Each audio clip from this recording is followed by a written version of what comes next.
أشهد أن محمدا رسول الله أشهد أن محمدا رسول الله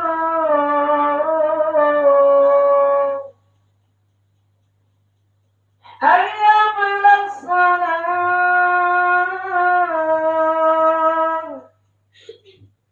حي على الصلاة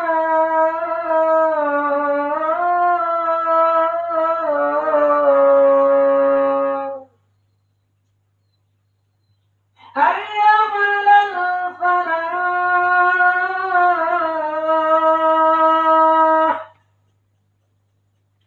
حي على الفلاح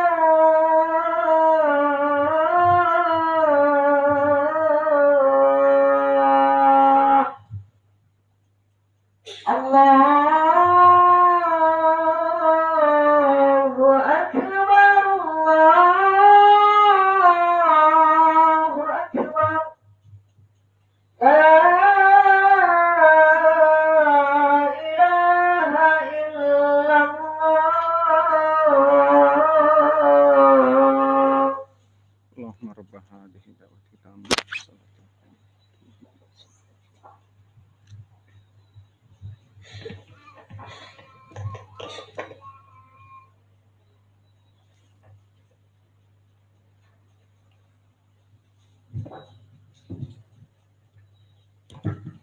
Bismillah.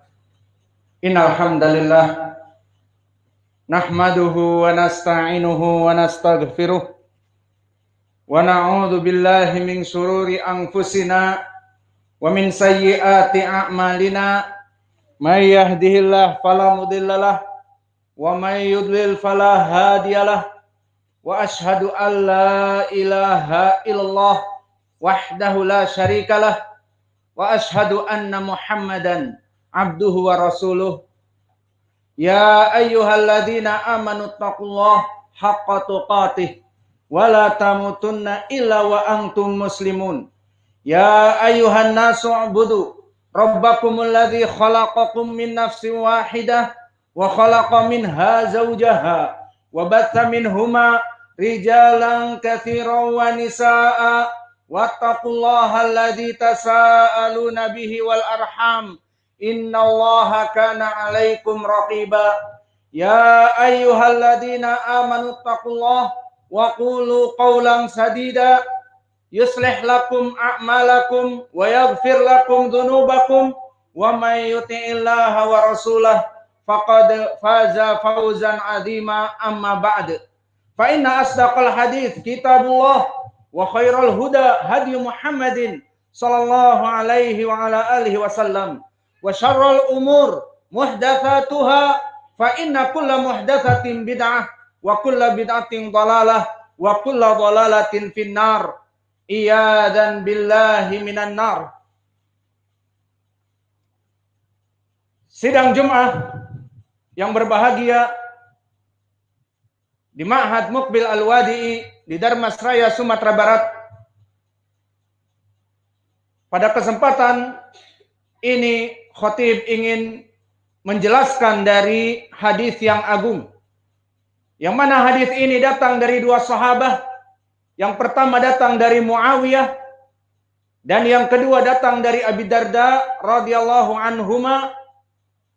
Yang mana lafadznya berkata Rasulullah sallallahu alaihi wa ala alihi wasallam, kullu dhanbin asallahu an yaghfirahu illa rajulu man mata kafira. Di riwayat Abi Darda berbeda di akhirnya, kullu dhanbin asallahu an yaghfirahu illa rajulu mata musyrikan. Maka makna hadis ini secara tekstual adalah seluruh dari dosa-dosa Bani Adam, baik yang kecil ataupun yang besar, maka diharapkan untuk diampuni oleh Allah Jalla wa'ala meskipun tidak bertobat, mati dalam keadaan su'ul khatimah, asa an yaghfirahu.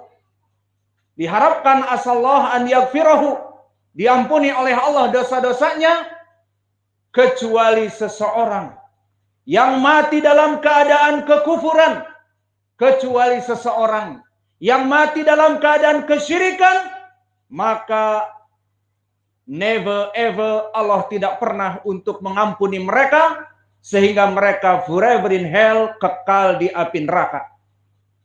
Maka hadis ini yang akan kita syarah ataupun jelaskan di dalam dua khutbah ini.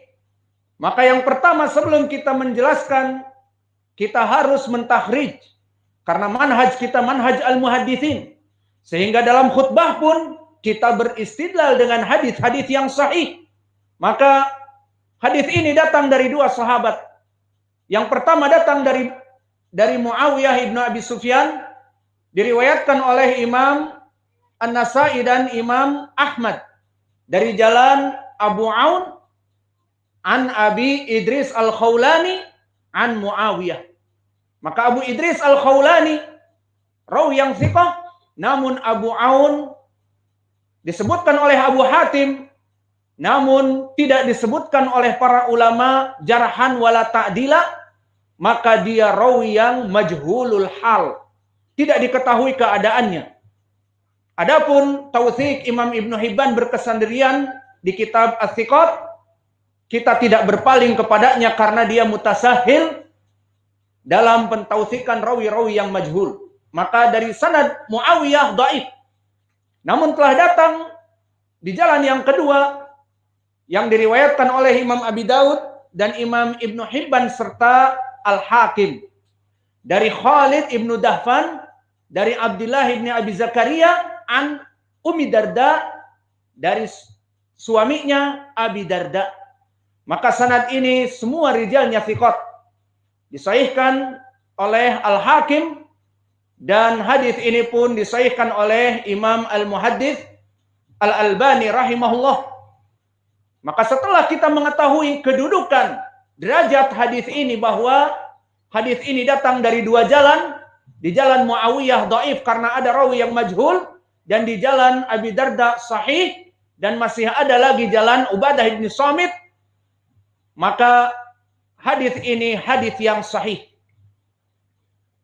Setelah kita mengetahui kedudukan hadis ini sahih, maka sekarang kita masuk kepada lafdul hadis. Kalimat kullu dzanbin, seluruh dari dosa-dosa. Maka kalimat kullu di ilmu usul memberikan makna umum, makna yang global, makna yang bermakna seluruh.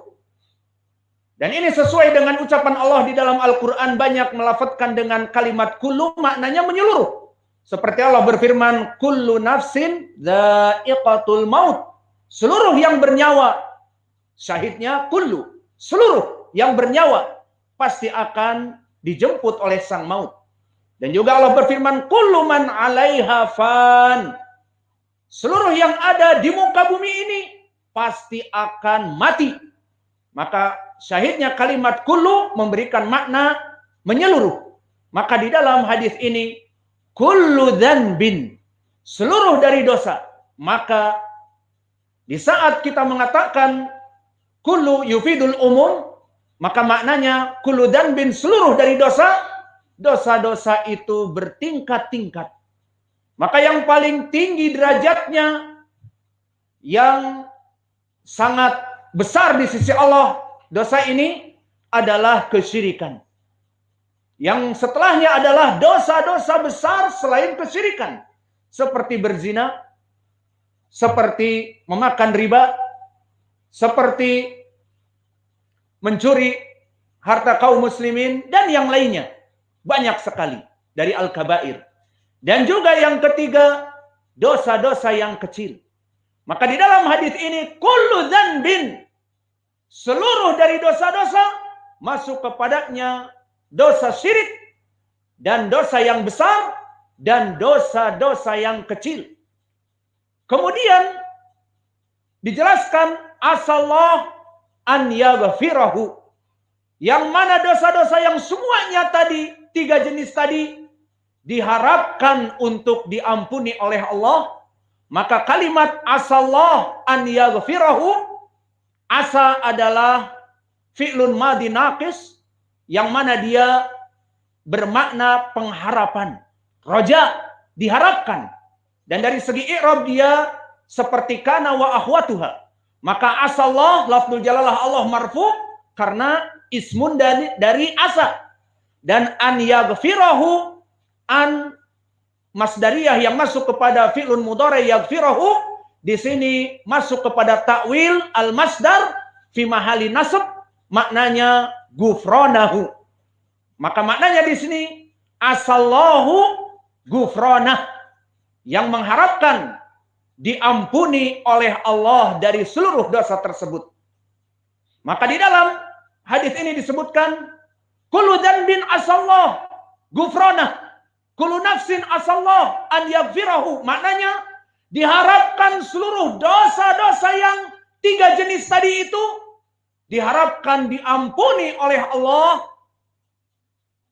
Namun datang exception, datang pengecualian di 2 riwayat, dari riwayat Muawiyah dan riwayat Abi Darda, ila rajulu yamutu kafiran, dan di riwayat Abi Darda ila rajulu mata musyrikan. Di exception, di pengecualian di sini, kecuali mereka seseorang yang mati dan belum bertaubat atasnya, namun mati dalam keadaan kekufuran dan dalam keadaan kesyirikan. Makna kesyirikan di sini menyembah kepada Allah dan menyembah kepada selain Allah. Seperti orang Yahud menyembah kepada Allah dan menyembah kepada nabi mereka Uzair. Dan seperti orang Nasara yang menyembah kepada Allah dan di saat mereka mengetuk keningnya, kemudian dada kanan dan dada kiri di saat berdoa, di saat beribadah, maka untuk mengetuk dada ataupun mengetuk keningnya mengatakan for the Father. Ibadah ini untuk Allah Bapa. Kemudian menutup dada kanan and his son, dan untuk anaknya Jesus Christ, dan mengetuk dada kiri and for the soul of the Spirit, untuk malaikat Jibril. Maka ini jelas kesyirikan. 3 in 1, satu ibadah. Ibadah sebelum tidur mereka berdoa, ibadah sebelum makan mereka berdoa, atau di hari Ahad mereka datang ke gereja, ibadah kata mereka dibagi 3. Untuk Allah Bapa, Allah Anak, dan Rohul Kudus, yakni Jibril. Maka ini kesyirikan yang nyata. Maka oleh sebab itu Allah berfirman di dalam surat Taubah, wa qalatil yahudu Uzairun ibnullah wa qalatin nasara al-masih ibnullah. Maka orang-orang Yahud dan orang-orang Nasara mereka melaksanakan kekufuran, kesyirikan dalam ibadah. Ibadah mereka dibagi dengan nabi-nabi yang membawa agama kepada mereka. Adapun agama Islam, maka Allah menurunkan Al-Quran kepada Nabi Muhammad, wa'budullah wa la tusyriku bihi syai'a. Ibadahlah hanya kepada Allah. He is the one and only. Dia hanya zat satu-satunya yang menciptakan dan memberikan rizki. Tidak boleh disyarikatkan, berkolaborasi, beribadah kepada Allah dan beribadah kepada manusia. Ini agama yang hak. Maka makna tadi di dalam hadis, kecuali seseorang yang mati dalam kekufuran dan kesyirikan, gambarannya seperti mereka. Orang-orang yang sholat mengaku Islam, KTP-nya Islam, sholat 5 waktu. Namun diajak oleh imam masjid, ayo kita berpariwisata. Kemana? Pariwisata religi, dapat pahala banyak. Apa? Ngalap barokah. Bagaimana? Pergi ke kuburan wali fulan, kemudian kita bermalam di sana, sholat malam di sana, berzikir di sana, bertahlil di sana, dan meminta kepada wali asy-syekh fulan agar Allah mengangkat COVID-19, agar Allah menyembuhkan istri-istri kita dan anak-anak kita, dan meninggikan derajat kita, dan memberikan rizki yang melimpah. Maka mereka berdoa, wahai wali, berikanlah kami rizki. Wahai wali, berikanlah kesembuhan kepada istri-istri kami, kepada anak-anak kami. Ini kesyirikan yang nyata. Karena doa adalah ibadah yang harusnya diberikan kepada Allah, seperti ucapan Allah di dalam ayat Al-Quran dan juga di dalam hadis yang diriwayatkan oleh Nu'man ibnu Bashir, dikeluarkan oleh Imam At-Tirmidzi dan yang lainnya, ad-du'a huwal ibadah. Innal ladzina yastakbiruna an ibadati sayadkhuluna jahannama dakhirin. Ud'uni astajib lakum. Maka di dalam ayat Al-Quran disebutkan, ud'uni astajib lakum. Berdoalah hanya kepadaku. Aku akan memberikan jawaban kepada kalian.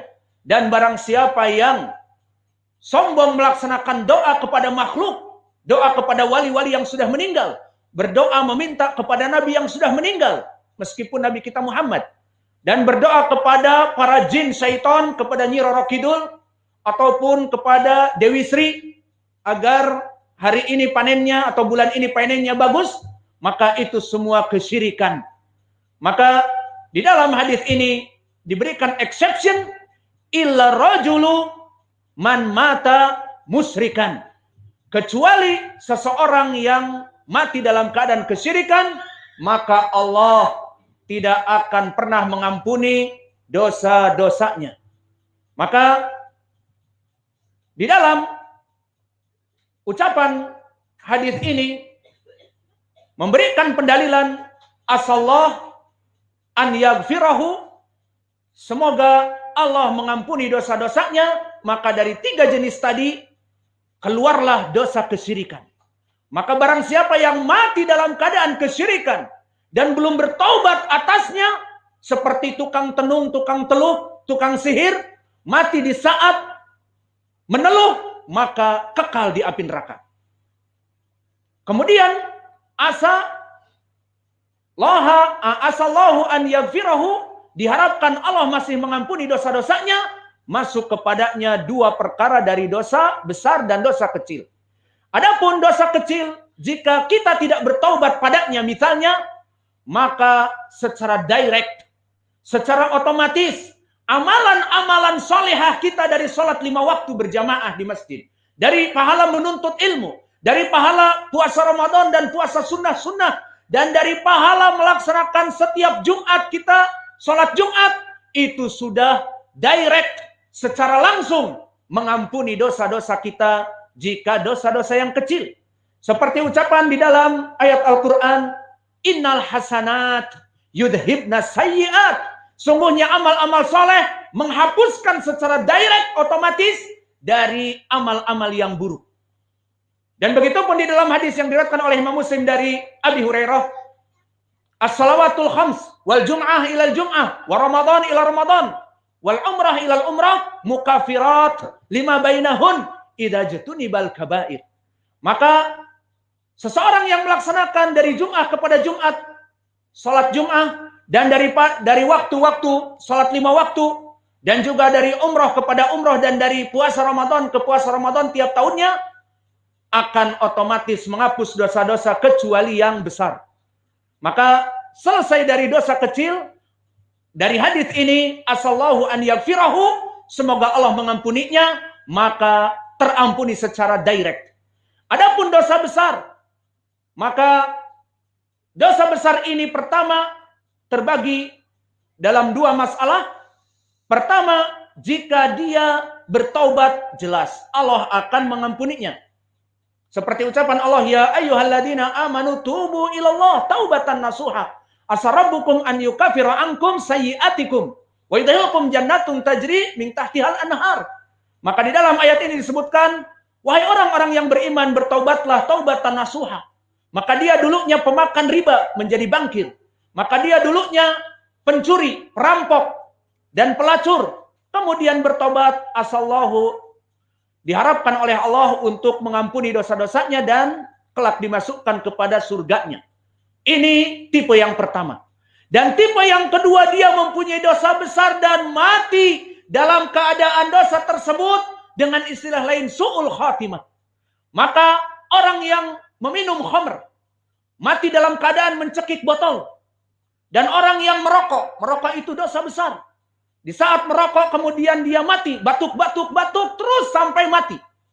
Kemudian juga orang yang berzina, dia mati di atas ranjang, belum bertobat padanya, maka di hadis ini pun masuk asallahu an yaghfirahu, atau dengan takdir masdar tadi asallahu ghufranah, semoga Allah mengampuni dosanya. Permasalahan yang kedua ini, bagi mereka orang yang mati su'ul khatimah, menurut pendapat ahli sunnah, tahta masyiatillah, di atas keinginan Allah. Kita tidak mengetahui apa yang Allah inginkan dari dirinya.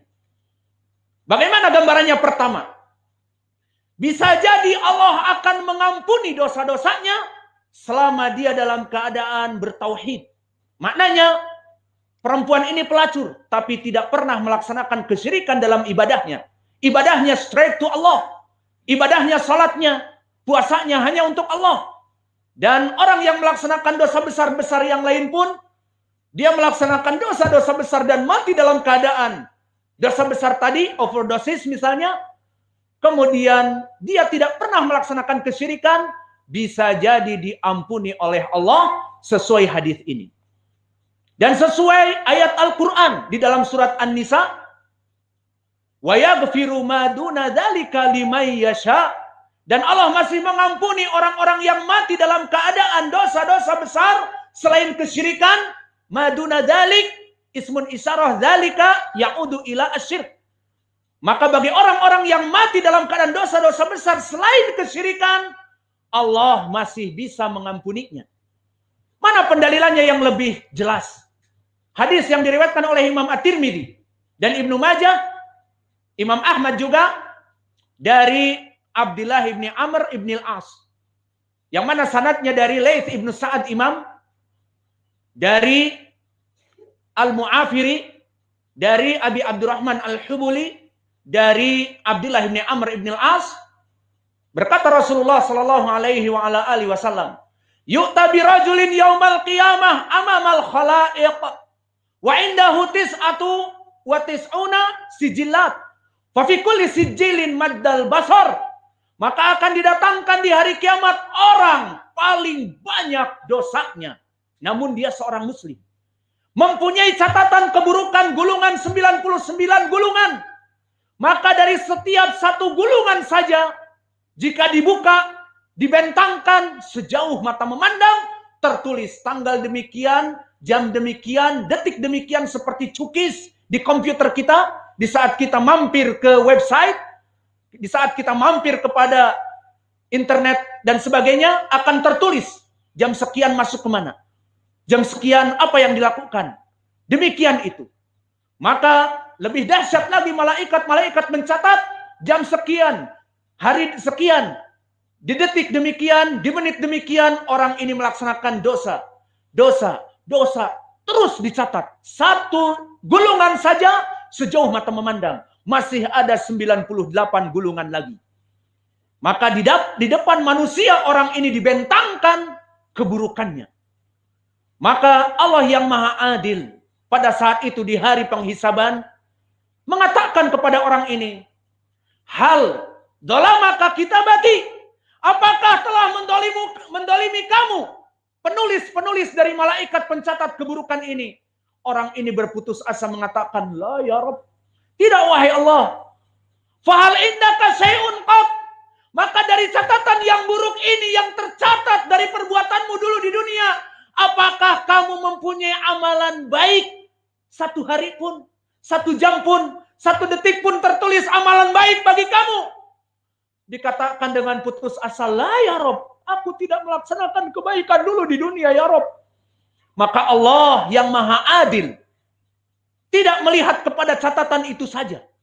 Maka Allah mengatakan, ana la azlimu kal yaum, aku tidak akan pernah mendolimi kamu wahai Bani Adam, wahai pendosa besar. Maka Allah mengeluarkan di dalam hatinya bitaqah, kartu la ilaha illallah, kartu syahadah la ilaha illallah, menandakan dia mati dalam keadaan muslim, tidak pernah mensyirikkan ibadahnya kepada Allah. Jadi dia melaksanakan sholat hanya untuk Allah, melaksanakan puasa hanya untuk Allah. Namun amalan buruknya banyak sekali, tercatat paling banyak rekornya. Maka Allah tidak mendolimi orang ini. Masih dalam keadaan muslim dan tidak pernah melaksanakan sholat untuk wali-wali, untuk nabi, untuk Nyi Roro Kidul, untuk Dewi Sri dan yang lainnya, tidak pernah.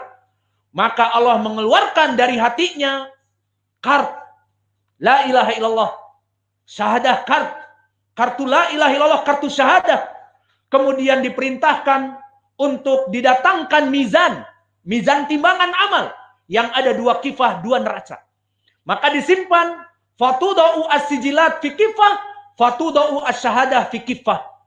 Maka disimpan di neraca yang pertama 99 gulungan yang banyak dan besar, dan 1 kartu la ilaha illallah yang tipis kecil di timbangan yang berikutnya. Maka orang ini pun putus asa mengatakan, ya Rabb, ma hadhil bitaqah, ma hadhis sijilat. Ya Allah, apa faedah bagiku kartu la ilaha illallah yang kayaknya tipis dan kecil ini dibanding dengan dosa-dosaku 99 gulungan yang besar.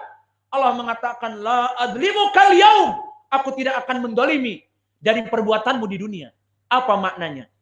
Orang ini di sisi Allah mempunyai amalan yang agung meskipun dosa-dosanya besar, karena tidak pernah mensyirikkan. Salatnya diberikan kepada wali, salatnya diberikan kepada jin, salatnya diberikan kepada malaikat, kepada nabi yang diutus, tidak. Salatnya straight kepada Allah, puasanya untuk Allah, ibadah hajinya untuk Allah. Maka ini makna Allah tidak mendolimi kepada orang ini. Maka kemudian disebutkan fatashatis sijillat wa rufi'at wa thaqulatil bitaqah. Maka menjadi ringan dan terangkatlah gulungan-gulungan 99 itu, dan beratlah dari bitaqah la ilaha illallah. Maka tidak ada yang paling berat dari amalan ikhlas dalam ibadah mentauhidkan Allah.